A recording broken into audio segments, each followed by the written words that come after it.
പാറമട ഉടമകൾ അനധികൃതമായി സർക്കാർ പുറമ്പോക്ക് കയ്യേറി പാറ പൊട്ടിച്ചെന്ന് കാണിച്ച് അമ്പാടിയിൽ ഗ്രാനൈറ്റ്സ് ഉടമകളോട് സർക്കാർ 4,50,00,000 രൂപ പിഴയടയ്ക്കാൻ നിർദ്ദേശിച്ചിരുന്നു.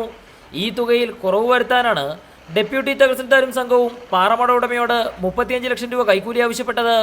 ഇതിൽ 23 ലക്ഷം രൂപ കൈപ്പറ്റിയതായി കോന്നി ഡെപ്യൂട്ടി തഹസിൽദാർ ഷൈൻ ഫോൺ സംഭാഷണത്തിൽ സമ്മതിക്കുന്നുണ്ട്.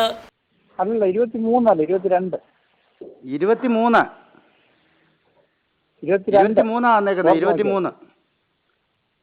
രണ്ട് എനിക്കും പിന്നെ 2 എനിക്കും 20 അവർക്കുമായിട്ടാണ് തന്നത്. ഇതിനു പുറമെ തനിക്ക് 2 ലക്ഷം രൂപ മാത്രമേ കിട്ടിയുള്ളൂവെന്നും തഹസിൽദാർ പാറമട ഉടമയോട് പറയുന്നുണ്ട്. ബാക്കി 21 ലക്ഷം രൂപ സർവേ വിഭാഗം തലവൻ രമേശ് മേടിച്ചു. തന്നെ കുഴപ്പത്തിലാക്കരുതെന്നും ഡെപ്യൂട്ടി തഹസിൽദാർ പറയുന്നുണ്ട്. പിന്നെ 8 പറഞ്ഞ് 20 എനിക്ക് 2 തന്നിട്ടുണ്ട്. അങ്ങനെ 1 20 2 22 കേട്ടോ, 23 അല്ല കേട്ടോ. അയ്യോ എന്നെ വഴിയാരാക്കല്ലേ. തന്റെ കയ്യിൽ നിന്ന് പണം വാങ്ങിയ ശേഷം തന്റെ കുടുംബം കുളം തോണ്ടിയവർ അനുഭവിക്കുമെന്നും പാറമട ഉടമ പറയുന്നു.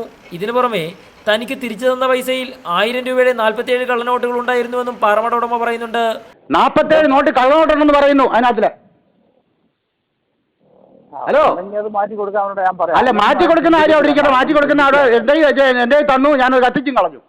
എന്നാൽ സർക്കാർ നടപടി അട്ടിമറിച്ച ഡെപ്യൂട്ടി തഹസിൽദാർ ഷൈനെയും സർവേ വിഭാഗം തലവൻ രമേശിനെയും സസ്പെൻഡ് ചെയ്യാത്ത റവന്യൂ വകുപ്പിന്റെ നടപടിയും ദുരൂഹത സൃഷ്ടിക്കുന്നുണ്ട്.